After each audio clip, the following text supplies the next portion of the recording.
السلام علیکم اسٹوڈنٹس. آج ہم اسٹڈی آف قرآنک ٹیکسٹ میں جو پڑھنے جا رہے ہیں صورت، وہ ہے صورت احزاب. اس میں آداب نبوی کے تخصصات نبوی کو ڈسکس کیا گیا ہے، نبی پاک صلی اللہ علیہ وسلم کی ذات کے حوالے سے کہ کیسے وہ ان کو جو ہے رسپیکٹ کے حوالے سے ہم نے کچھ باتیں مائنڈ میں رکھنی ہیں. یہ کون سی باتیں ہیں وہ اس صورت کی چند جو آیات ہیں اس میں ہم ڈسکس کریں گے. لیکن اس سے پہلے ہم دیکھ لیتے ہیں کہ صورت احزاب میں احزاب اس کا نام کیوں رکھا گیا ہے. تو اس کا مفہوم ہم دیکھتے ہیں. تو احزاب لفظ حزب سے بنا ہے جس کے معنی ہوتے ہیں گروہ، لشکر یا جماعت. اور اصطلاحی معنی ہم دیکھتے ہیں تو جب ایک سے زائد لشکر یا گروہوں یا جماعت نے اس میں جو ہے وہ شرکت کی تھی اس غزوے میں، اس وجہ سے اس کو احزاب کا نام دیا گیا. بیسیکلی یہ 5 ہجری میں جو ہے نا وہ واقعہ پیش آیا تھا، اس وجہ سے صورت کا نزول ہوا تھا. اب آیت نمبر 6 سب سے پہلے اس میں ہم سلیکٹیو ورزز کو ڈسکس کریں گے. تو سب سے پہلے آیت نمبر 6 حوالے سے آ جاتی ہے. اور اس کا جو ہم تھیم اگر دیکھتے ہیں تو اس میں 3 باتیں ڈسکس کی گئی ہیں کہ سب سے پہلے نبی پاک صلی اللہ علیہ وسلم تمام مومنین کو جو ہے نا وہ ہر لحاظ سے زیادہ حقدار ہیں، ان کے زیادہ عزیز ہیں. اور دوسری بات اس میں ڈسکس کی گئی ہے کہ نبی پاک صلی اللہ علیہ وسلم کی جو بیویاں ہیں وہ مومنین کی مائیں ہیں. اور تیسری بات اس میں وراثت کے حوالے سے آ جاتی ہے کہ مہاجرین اور انصار کے درمیان جو ہے وہ بھائی چارہ قائم کیا گیا تھا، اور ویسے وہ اس میں جو ہے وہ شریک نہیں ہے.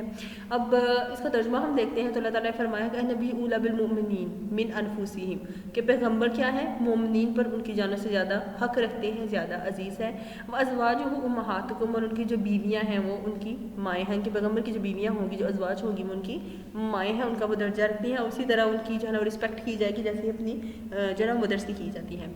وَأُولُو الْأَرْحَامِ بَعْضُهُمْ أَوْلَىٰ بِبَعْضٍ فِي کتاب اللہ، اور جو رشتہ دار ہیں وہ آپس میں کیا ہیں، کتاب اللہ تعالیٰ کی کتاب میں قرآن مجید کے مطابق جو ہے وہ بھائی بھائی ہیں. من المؤمنین والمہاجرین، یعنی کہ جو مہاجر اور مسلمان ہیں، جو انصار اور مہاجرین ہیں، وہ ایک دوسرے کے جو ہے نا وہ زیادہ حقدار ہیں. کس میں؟ جائیداد میں.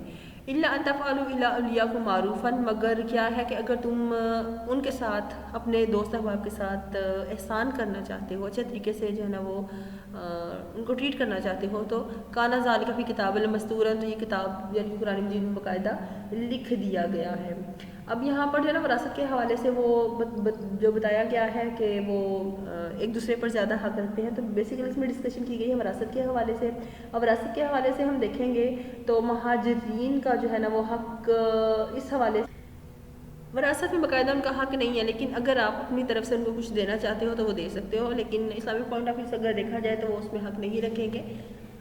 یہ اس میں جو ہے بیسیکلی ڈسکس کی گئی ہے چیز. اس کے بعد صورت 21ویں جو آیت ہے اس کی، صورت احزاب کی، اس میں نبی پاک صلی اللہ علیہ وسلم کی ذات کے حوالے سے ہے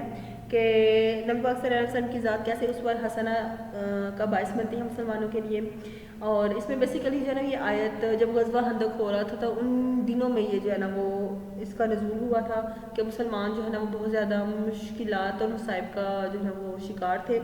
قبیلے، یہ مختلف قبیلے جو ہیں عرب کے، ان لوگوں نے کافی زیادہ اریٹیٹ کیا ہوا تھا، اور اس کے بعد اچانک انہوں نے حملہ کر دیا، اور ان کے پاس بہت کم تھا سامان رسد، وہ تعداد میں بھی زیادہ تھے. کچھ انہوں نے خندق کھودی ہے. تو ان تکلیف کو برداشت کرنے کے حوالے سے جو ہے ایک مفہوم اس کا یہ بھی دیا گیا ہے کہ غمزدہ دل کی تسلی کا باعث بننا. کہ نبی پاک صلی اللہ علیہ وسلم کی ذات جو کیا ہے، وہ غمزدہ سچویشن میں بھی آپ کو انہوں نے اس طرح جو ہے نا عمل کر کے دکھایا کہ وہ آپ کے لیے ایک اسوہ جو ہے نا وہ حسنہ کا یعنی کہ بہترین نمونہ سامنے آ جاتا ہے. اور دوسرا جو اس میں ڈسکشن کی گئی ہے اس آیت میں،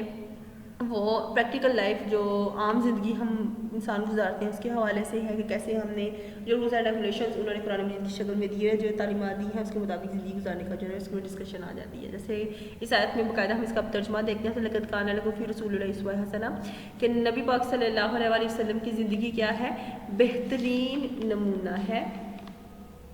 اس کے لیے. لمن کان یرجو اللہ والیوم الآخر وذکر اللہ کثیرا، کہ اس شخص کے لیے جس سے ملنے روز قیامت کے آنے کی امید ہو، خدا کا ذکر کیا کرتا ہے، کثرت سے کرتا ہے. اس کے بعد نبی پاک صلی اللہ علیہ وسلم کی ذات کے بارے میں بتایا گیا ہے 56 اور 40 آیت میں، 40 اور 56 میں، کہ نبی پاک صلی اللہ علیہ وسلم جو ختم نبوت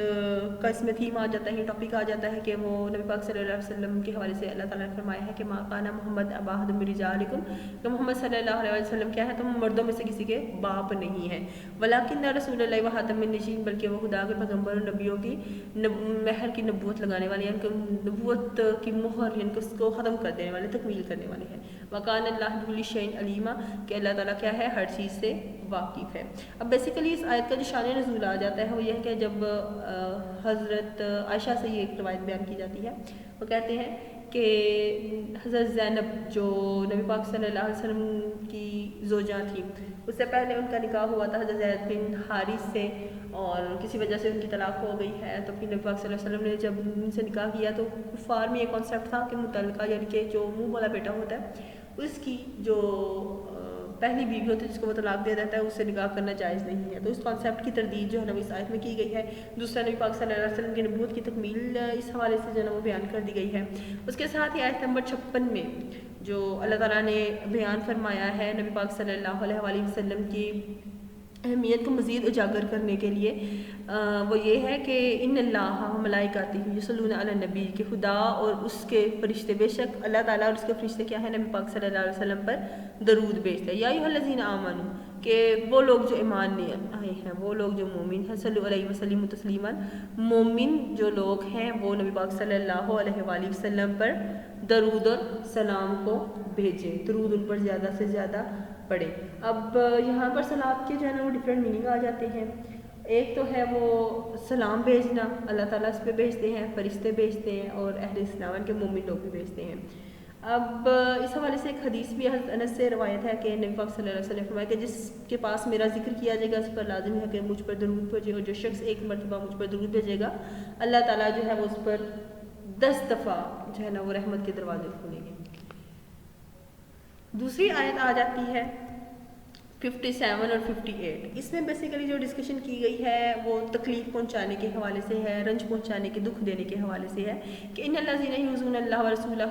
کہ وہ لوگ جو اللہ اور اس کے پیغمبر کو رنج پہنچاتے ہیں، تکلیف دیتے ہیں، لعنہم اللہ فی الدنیا والآخرۃ، تو دنیا اور آخرت میں اللہ تعالیٰ ان کو ملعون قرار دیتا ہے، لعنت کرتا ہے، وَأَعَدَّ اللَّهُ لَهُمْ عَذَابًا مُهِینًا، اور ان کے لیے پھر جو ہے نا باقاعدہ عذاب کر دیا ہے ذلت والا۔